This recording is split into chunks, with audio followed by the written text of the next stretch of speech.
If historians ever sit down to write the precise moment when American moral authority in the Middle East finally and irreversibly collapsed, they will not point to the invasion of Iraq.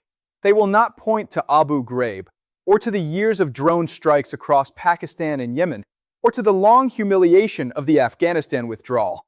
They will point to a single night in a small Iranian coastal city that most Americans had never heard of before that night and will never forget after it. They will point to Minab. Because most people imagine that wars are decided by battles, by the movement of armies across maps, by the seizure of capitals, and the collapse of governments. They imagine that moral authority is something abstract, something that exists in speeches and diplomatic communiques, something that can be managed and maintained with the right messaging and the right press conferences. That imagination is wrong. Moral authority in warfare is fragile in a way that no military planner ever fully accounts for. It can survive years of difficult fighting, controversial decisions, and mounting costs. And then a single airstrike on a single night in a single city can end it forever. That is what happened at Minab. And understanding exactly why it happened, how it happened, and what it destroyed requires looking honestly at a sequence of events that the official narrative has consistently tried to obscure. Minab sits on the southeastern coast of Iran, in Hormuzgan province, close enough to the Strait of Hormuz that on a clear day you can see the waters that carry roughly a fifth of the world's oil supply. It is a market town, historically known for its date palms and its colorful weekly bazaar, a place where women in the traditional Bandari masks unique to the region have traded cloth and spices and dried fish for centuries. It is not a military city. It does not appear prominently in the briefing documents that defense analysts in Washington pore over when mapping Iranian military capability. And that is precisely why what happened there was so devastating, not just to the thousands of civilians who died in the hours after the strike, but to every argument the United States had constructed to justify its military campaign against Iran in the first place. The strike was justified in the immediate aftermath as a precision operation against an Iranian Revolutionary Guard logistics hub embedded within the city's infrastructure. The initial statements from the Pentagon were careful, technical, and confident. They spoke of high-value targets, of disrupting Iranian military supply chains, of the precision of modern American munitions, and the extensive intelligence work that had preceded the decision to strike. They used the language that American military communications have refined over decades of practice. The language of necessity, proportionality, and regret for any unintended civilian casualties. That language has a certain practiced smoothness to it. It has been used so many times, in so many contexts, that it flows almost automatically from the institutional machinery of American military public relations. But this time the language broke against reality in a way it had not broken before. Because this time the cameras were already there. In the modern information environment, the speed at which visual evidence of an airstrike's consequences reaches global audiences has compressed from days to hours to minutes. By the time the Pentagon was issuing its first carefully worded statements about the Minab operation, footage was already circulating across social media platforms showing not a destroyed military facility, but a flattened residential neighborhood. The images showed collapsed apartment buildings where families had been sleeping. They showed a crowded market area struck during the early morning hours when vendors were setting up their stalls. They showed rescue workers pulling children from the rubble with their bare hands. And they showed something the Pentagon's initial statements had not prepared anyone for. The scale of the civilian death toll, which within the first 24 hours had already exceeded anything that could be credibly described as proportional military necessity against any military target that might plausibly have been located in that neighborhood. Professor Jiang Xueqin had been studying American military operations in the Middle East for nearly 2 decades when Minab happened. His framework for understanding what he calls the moral architecture of American warfare is not a simple or sentimental one. He does not argue that American military operations are uniquely or unusually brutal by historical standards. He argues something more precise and more strategically consequential. He argues that American military power depends on a specific kind of moral legitimacy that must be continuously maintained and that, once lost, cannot be recovered through any combination of military success and diplomatic effort. The United States does not simply fight wars to achieve military objectives. It fights wars, at least in its own self-conception, and in the conception it projects to the world, in pursuit of values. Democracy, human rights, the protection of civilians, the rule of law applied even in the chaos of armed conflict. When the gap between that self-conception and observable reality becomes too wide to bridge with words, the entire moral architecture of the enterprise collapses. Minab was the moment that gap became unbridgeable. To understand why Minab was different from previous incidents that had generated criticism and controversy, you have to understand the specific context in which the American campaign against Iran had been constructed and sold to both domestic and international audiences. The campaign had been justified from its beginning on explicitly moral grounds. The Iranian government was presented not merely as a strategic adversary, but as a regime that threatened its own people, that supported terrorism across the region, that was pursuing nuclear weapons in defiance of international law. The military campaign was framed as ultimately serving the interests of the Iranian people themselves. This framing required a very specific kind of military conduct.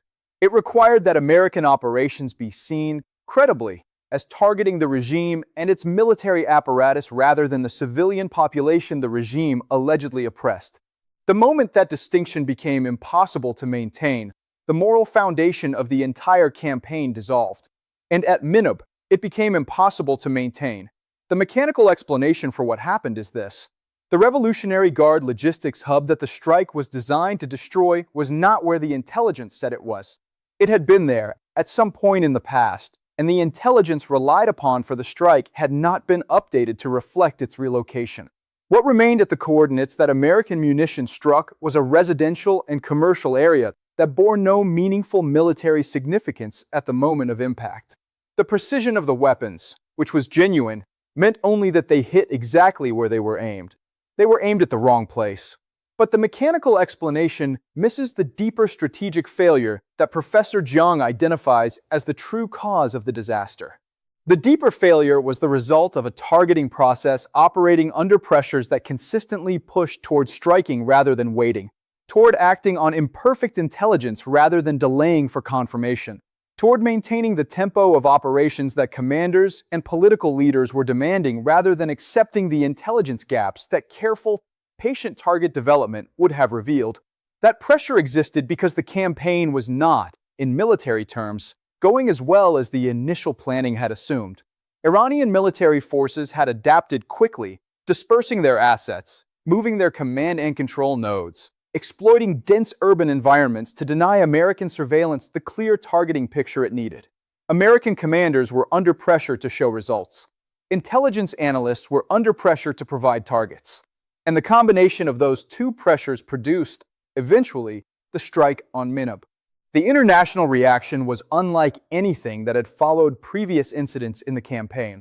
Part of the reason was the imagery, which was simply impossible to explain away. Part of the reason was the timing, which came at a moment when several key American allies had already been expressing private doubts about the campaign's direction and proportionality. But the deepest reason was that Minab broke something that had been straining for months under the accumulated weight of every previous controversial decision. It broke the ability of those allies to maintain the political position that supporting the American campaign was consistent with their own stated values. Governments that had publicly backed the campaign found themselves facing domestic political crises as their own populations reacted to the images from Minab with fury and grief. Coalition partners that had been quietly cooperating with American military operations began signaling that they needed to reassess their participation entirely. The United Nations Security Council debate that followed lasted 3 days and produced no formal resolution because the United States vetoed every draft that included language characterizing the strike as a violation of international humanitarian law. But the debate itself, broadcast globally and consumed by billions of people who were watching the footage from Minab on their phones while their government's representatives spoke in the chamber, was more consequential than any resolution could have been. It made the gap between the American moral narrative and the observable reality of its consequences visible to the entire world simultaneously. And visibility, in the information environment of the modern era, is itself a form of strategic defeat that no military press release can reverse. Professor Jiang describes what happened in the weeks after Minab as a cascade effect. The first cascade was diplomatic. Allies began distancing themselves publicly in ways they had previously been careful to avoid. The carefully constructed international coalition that had provided the American campaign with legitimacy beyond its own power began visibly fraying. Each ally's distancing made the next ally's distancing easier, because the political cost of association with the campaign was rising while the perceived benefit of that association was falling. By 6 weeks after the strike, 3 significant coalition partners had suspended their active participation in operations. The second cascade was domestic. American public opinion on the campaign had been divided before Minab, as it has been divided on every sustained military operation since Vietnam. But Minab accelerated that erosion dramatically. The images from the strike activated something in the American public conversation that is distinct from ordinary war weariness. War weariness is about cost.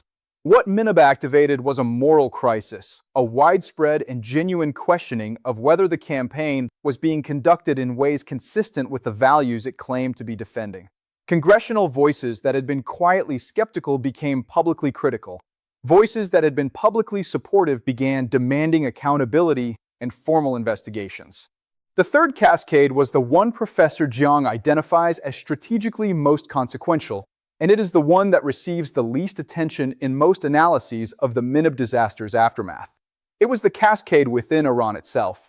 One of the central assumptions underlying the American campaign's moral framework was that ordinary Iranians would ultimately benefit from the destruction of their government's military capability.